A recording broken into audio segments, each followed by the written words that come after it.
Minsan sa buhay natin, hindi laging okay yung nangyayari, hindi laging masaya, hindi rin naman laging malungkot. At na-realize ko, hindi laging kung ano yung gusto mo, yun ang mangyayari. And honestly, ang sakit nun. Parang umorder ka sa buhay, Lord, pwede bang ganito lang? Pwede ba, Lord, hindi mabigat yung mararanasan? Pero yung dumating, hindi yon. Pero along the way, na-realize ko, baka hindi nasunod yung gusto ko kasi mas may alam siya. Mas maganda ang plano niya.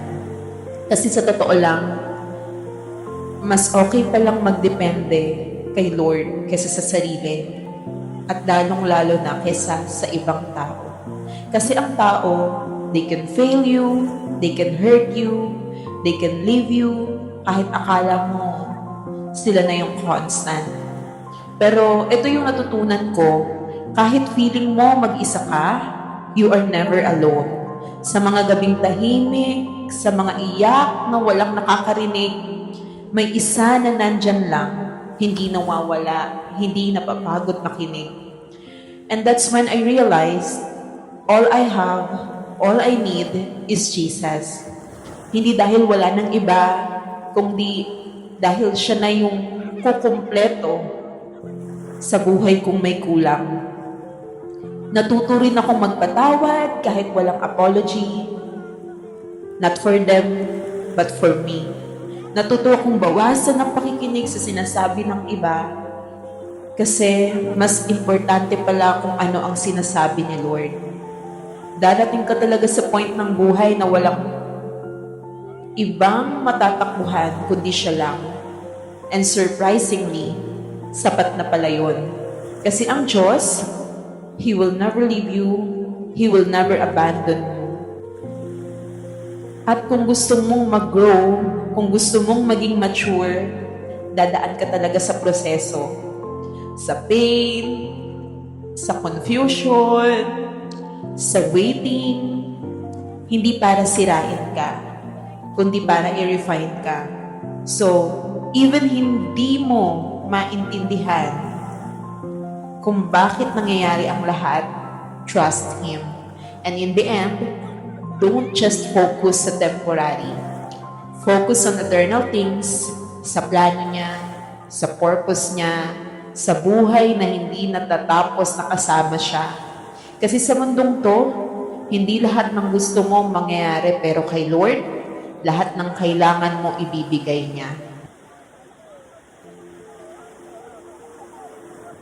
At the age of 30, marami na akong na-realize kesa sa na-achieve. At isa sa pinakatotoo, hindi lahat pwede mong ibuhos para sa ibang tao. Dati, akala ko, love means giving everything. As in lahat. Time, effort, understanding. Pati at huling piraso ng sarili ko, kaya kong ibigay para sa ibang tao. Hindi ko napansin, ako na pala yung ubos. Na habang pinupuno ko sila, ako naman yung unti-unting nauubos. At nung ako na yung nangangailangan, ang tahimik, wala akong malapitan. Walang sumagot, walang nandyan. Doon ko na-realize na kailangan ko rin palang magtira para sa sarili ko. Hindi pagiging selfish yon, wisdom yon.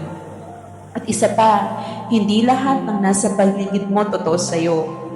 Masakit tanggapin, pero hindi lahat ng nakangiti sa'yo ay may malinis na puso at motibo sa paglapit sa'yo.